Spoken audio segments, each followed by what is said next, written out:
कक्षा 11वीं में आज हम लोग पढ़ेंगे प्लास्टर ऑफ पेरिस, जिसको पीओपी भी कहा जाता है। और प्लास्टर ऑफ पेरिस का सूत्र रहता है CaSO4। तो CaSO4 के साथ जब जल का आधा अणु जुड़ा हुआ रहता है तो इसको प्लास्टर ऑफ पेरिस कहते हैं। और इसको बनाने की विधि के बारे में देखेंगे तो इसे CaSO4 H2SO से भी दर्शाया जाता है। माने कि जब कैल्शियम सल्फेट के साथ जल का एक अणु जुड़ा रहता है तब भी इसको प्लास्टर ऑफ पेरिस कहते हैं। और इसे कैल्शियम सल्फेट का हेमीहाइड्रेट भी कहा जाता है, क्योंकि जल के अणु को हाइड्रेट कहते हैं और जल का आधा अणु जुड़ा रहता है तो इसको हेमीहाइड्रेट भी कहेंगे। जो कैल्शियम सल्फेट रहता है वह जब जल के दो अणु के साथ जुड़ा रहता है तो इसको कैल्शियम सल्फेट का डाइहाइड्रेट कहा जाता है और इसका नाम होता है जिप्सम। तो जिप्सम से ही प्लास्टर ऑफ पेरिस को प्राप्त करते हैं। तो जब जिप्सम के दो अणु को 393 केल्विन टेम्परेचर पे गर्म किया जाता है तो यहाँ से जल का 4 अणु इसमें है, 2 दूनी 4 अणु।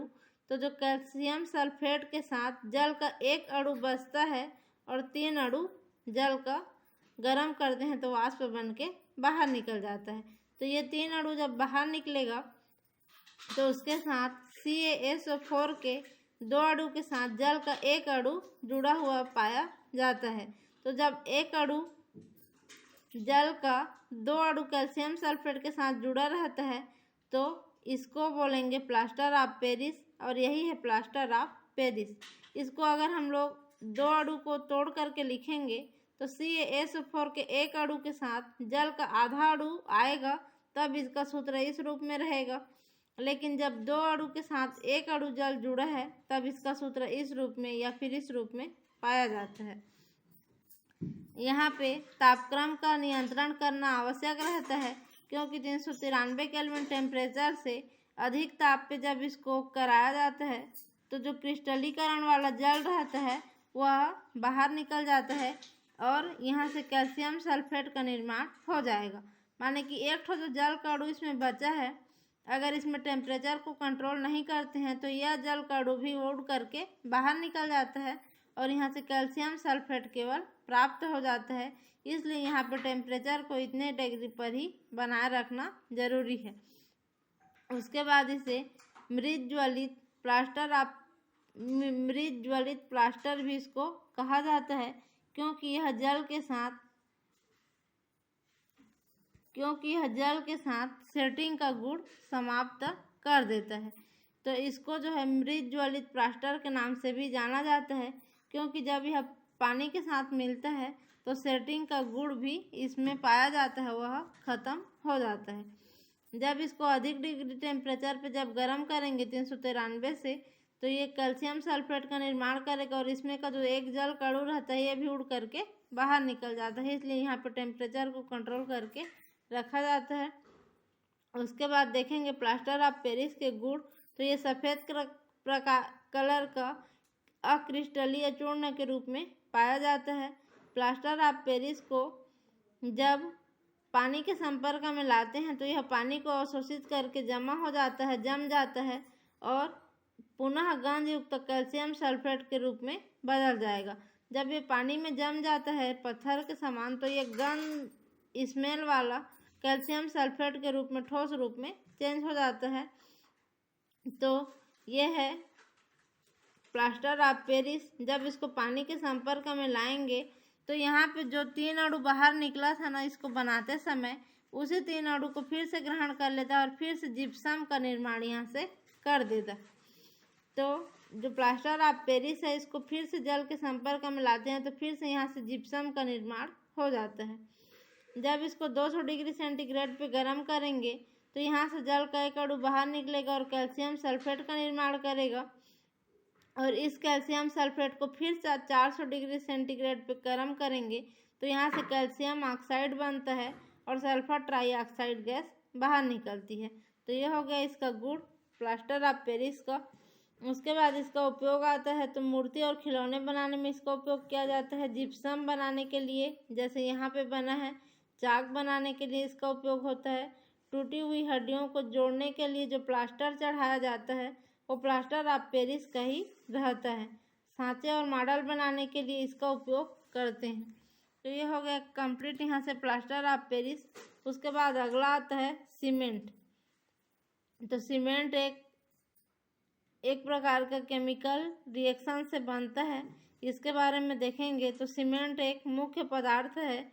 इसका उपयोग मकान, ईंट, पुल, सड़क इन सबको बनाने के लिए किया जाता है। तो सन 1824 में जोसेफ एस्पिरिन ने सबसे पहले चूने के पत्थर तथा क्ले के मिश्रण को गर्म करके तथा उसमें पानी मिला करके कुछ समय के लिए स्थिर रखा था। और स्थिर रखने के बाद उन्होंने कुछ समय बाद देखा कि यह पत्थर के समान ठोस रूप में जम करके ठोस हो गया। तो जो ठोस रूप में जमा था उसको उन्हीं वैज्ञानिक जोसेफ एस्पिरिन ने पोर्टलैंड चट्टान के नाम से कहा और उसको पोर्टलैंड चट्टान के समान रहा, जिसके कारण उसको पोर्टलैंड चट्टान कहा जाता था। और इंग्लैंड में मकान बनाने के लिए प्रमुख प्राकृतिक रूप से यह चट्टान पाई जाती थी।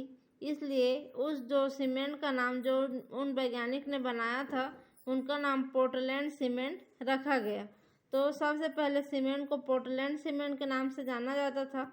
अब जो सीमेंट की रासायनिक प्रकृति है उसके बारे में देखते हैं।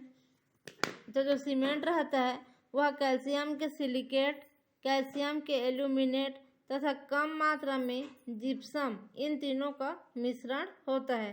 तो कैल्शियम के सिलिकेट, कैल्शियम के एल्यूमिनेट और जिप्सम तीनों के मिश्रण को ही सीमेंट कहा जाता है।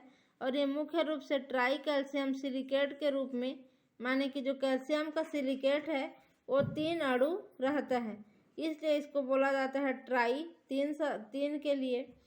तो ट्राई कैल्शियम सिलिकेट। और इसमें देखते हैं कि कैल्शियम का जो सिलिकेट है वह डाई कैल्शियम सिलिकेट के रूप में भी पाया जाता है। और जो कैल्शियम का एल्यूमिनेट है वह भी 3 अणु रहता है, तो ट्राई के रूप में पाया जाता है। तो इसमें die calcium silicate, try calcium silicate और ट्राई कैल्शियम एल्यूमिनेट पाया जाता है। अब सीमेंट का कंपोजिशन या फिर संगठन देखते हैं। तो इसमें कैल्शियम ऑक्साइड 50 से 60%, सिलिकॉन डाइऑक्साइड 20 से 25%, एल्यूमिनियम ऑक्साइड 5 से 10%, मैग्नीशियम ऑक्साइड 2 से 3% और अन्य जो ऑक्साइड हैं वो 2 से 4% तक पाए जाते हैं। इन सब का जो मिक्सचर है वही कहलाता है सीमेंट। और सीमेंट में चूना जैसे कि कैल्शियम ऑक्साइड, सिलिका, एल्यूमिनियम, इन सब के अनुपात में जब परिवर्तन करते हैं तो सीमेंट के गुण में भी परिवर्तन हो जाता है। तो इन सब के मान में जब परिवर्तन होगा तो सीमेंट के गुणों में भी परिवर्तन देखने को मिलता है। उसके बाद आगे है सीमेंट का निर्माण या फिर मैन्युफैक्चर ऑफ सीमेंट। तो सीमेंट को कैसे बनाया जाता है, इसके बनाने की विधि और इसके निर्माण के बारे में पूछा जाता है एग्जाम में, तो इसके बारे में देखेंगे। तो सीमेंट के उत्पादन के लिए बहुत सारा कच्चा माल या फिर रॉ मटेरियल की आवश्यकता होती है।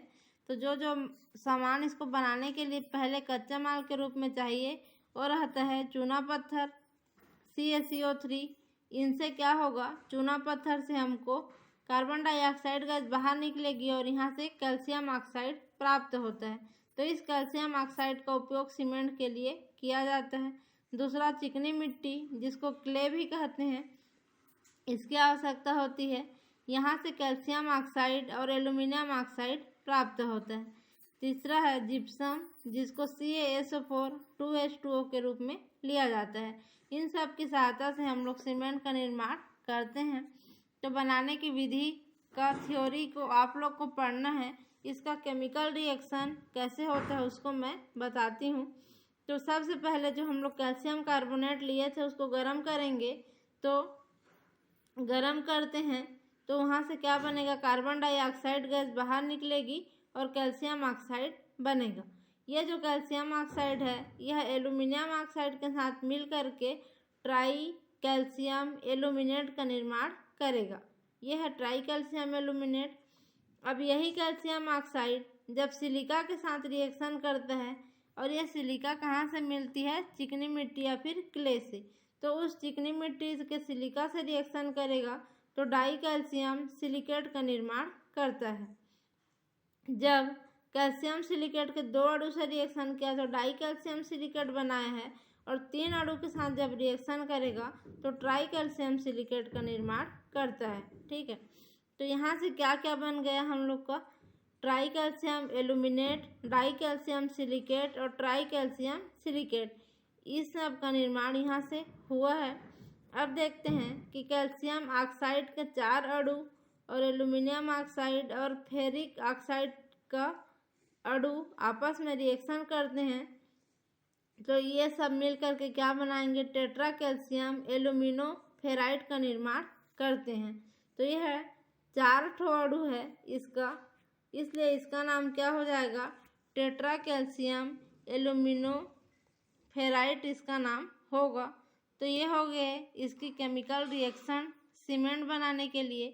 अब यहाँ पे सीमेंट बनाने के लिए एक उपकरण का उपयोग किया जाता है।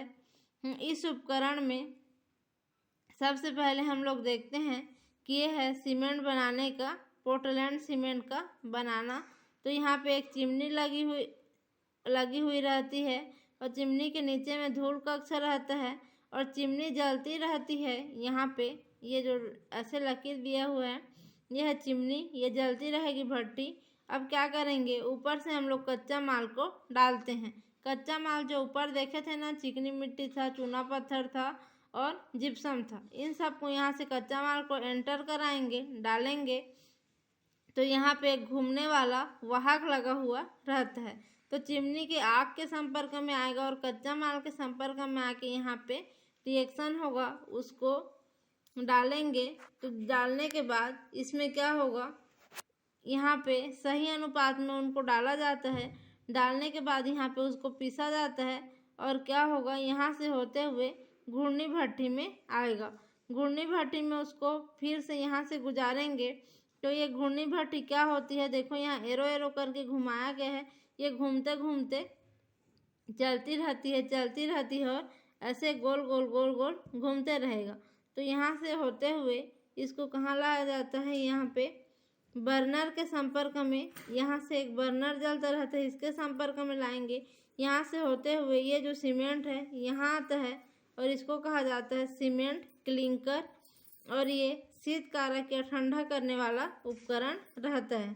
तो यहाँ पे जब आता है सीमेंट क्लिंकर तो यहाँ पे ठंडा हो जाता है, और ठंडा होने के बाद यहाँ रहता है। अब ऊपर से देखते हैं तो कोल डस्ट वाहक, जो डस्ट रहता है कोयले का, यहाँ से कोल डस्ट को डाला जाता है, एंटर कराया जाता है। और यहाँ का जो सीमेंट का क्लिंकर है, यहाँ से होते हुए फिर यहाँ से इधर लाते हैं, और यहाँ पे एक वायु ब्लेडर के रूप में यहाँ से गर्म वायु डाला जाता है।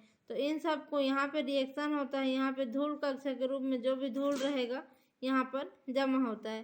तो इस विधि से सीमेंट का निर्माण यहाँ से कराया जाता है, और इस प्रोसेस के बाद गुजरने के बाद यहाँ से सीमेंट का निर्माण होगा। उसके बाद आगे आता है मोर्टार। तो यह सीमेंट, मोटी रेत तथा जल का मिश्रण है।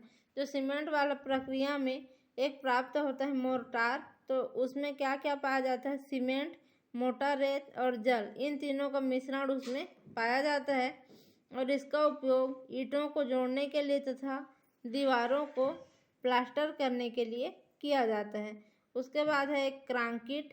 तो क्रांकिट में सीमेंट, रेत, पत्थर तथा ईंटों के छोटे छोटे टुकड़े को पानी के साथ मिला करके जो मिश्रण बनाया जाता है, वही मिश्रण क्रांकिट कहलाता है।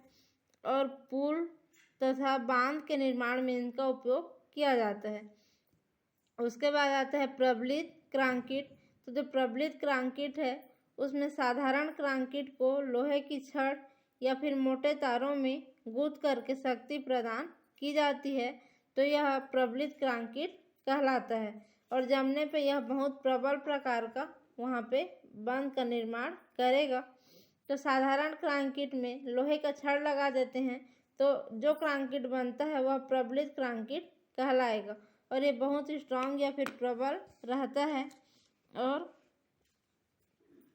इसको तोड़ने के लिए बहुत ज़्यादा एनर्जी वेस्ट करना पड़ेगा। तो यह है प्रबलित क्रांकीट। उसके बाद आता है इसमें इस चैप्टर का लास्ट टॉपिक है मैग्नीशियम तथा कैल्शियम का जैविक महत्व। अभी तक हम लोग एस ब्लॉक के तत्व देख रहे थे।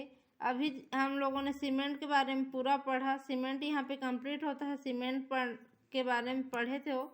अब देखते हैं कि मैग्नीशियम जो है और कैल्शियम क्षारीय मृदा धातु में आता है। मैग्नीशियम और कैल्शियम इन दोनों का जैविक महत्व। तो जैविक प्रक्रमों में कैल्शियम और मैग्नीशियम दोनों ही महत्वपूर्ण भूमिका निभाते हैं। अगर हम तो जंतु की कोशिकाओं में देखेंगे तो मैग्नीशियम आयन जो है वह सांद्रित रहता है जंतु की कोशिकाओं में, और इन कोशिकाओं के बाहर जो कैल्शियम आयन है वह पाया जाता है। तो कोशिकाओं के अंदर क्या पाया जाएगा? मैग्नीशियम, और कोशिकाओं के बाहर पाया जाता है कैल्शियम आयन। तो मैग्नीशियम आयन हमेशा एटीपी के साथ जटिल प्रकार का यौगिक का निर्माण करता है। एटीपी का मतलब है एडिनोसिन ट्राइफॉस्फेट, और यह एटीपी तथा ऊर्जा उत्पन्न करने वाली क्रियाओं में एंजाइम फास्फोहाइड्रो और फास्फोट्रांसफरेज के अवयव के रूप में पाया जाता है। तंत्रिका तंत्र के जो रेशों में जो भी संवेदनाएं पाई जाती है, क्लोरोफिल में सूर्य प्रकाश को अवशोषित करके पौधों के प्रकाश संश्लेषण की क्रिया में, तथा पौधों में जो भी वर्णक पाए जाते हैं जैसे कि क्लोरोफिल, उन सब में मैग्नीशियम महत्वपूर्ण अवयव के रूप में पाया जाता है। क्लोरोफिल प्रकाश संश्लेषण के लिए आवश्यक होता है, और यहाँ पे उसका जो केंद्रीय धातु के रूप में क्लोरोफिल के स्ट्रक्चर में देखेंगे जो मैग्नीशियम आयन Mg2+ के रूप में पाया जाता है। यह हो गया मैग्नीशियम का उपयोग कोशिकाओं के अंदर और क्लोरोफिल के रूप में पाया जाता है। आगे है तो जो कैल्शियम आयन की उपस्थिति जीवों में, हड्डियों में, दांतों में, इन सब में पाया जाता है, और ये कैल्शियम फास्फेट के रूप में पाया जाता है जिसका सूत्र है CA3PO4 ट्वाइस के रूप में। दांतों में यह फ्लोरेपेटाइट के रूप में पाया जाता है जिसका सूत्र है 3CA3PO4 CaF2। इस प्रकार से फ्लोरेपेटाइट के रूप में पाया जाएगा। और रक्त का थक्का जमने के लिए कैल्शियम आयन महत्वपूर्ण होता है। मांसपेशियों में तनाव नियंत्रण तथा हृदय में होने वाली हृदय की धड़कन को सुचारू रूप से बनाए रखने के लिए भी कैल्शियम आयन की आवश्यकता होती है। हार्मोनल क्रिया के लिए संदेशवाहक के रूप में तथा प्रोटीन की संरचना में भी कैल्शियम आयन पाया जाता है। एक वयस्क के शरीर में, माने कि एक जो स्वस्थ मनुष्य रहेगा, स्वस्थ हष्ट-पुष्ट व्यक्ति के शरीर में देखेंगे तो 25 ग्राम मैग्नीशियम और 1200 ग्राम कैल्शियम पाया जाता है। और ये मैग्नीशियम और कैल्शियम दोनों ही जीवों में होने वाली जैविक आवश्यकता के अनुसार 350 मिलीग्राम मैग्नीशियम की आवश्यकता दैनिक जीवन के कार्यों के लिए, डेली जीवन में एक स्वस्थ मनुष्य को 350 मिलीग्राम मैग्नीशियम और 800 मिलीग्राम कैल्शियम की आवश्यकता होती है। तो ये हुआ कंप्लीट यहाँ पे ये वाला चैप्टर।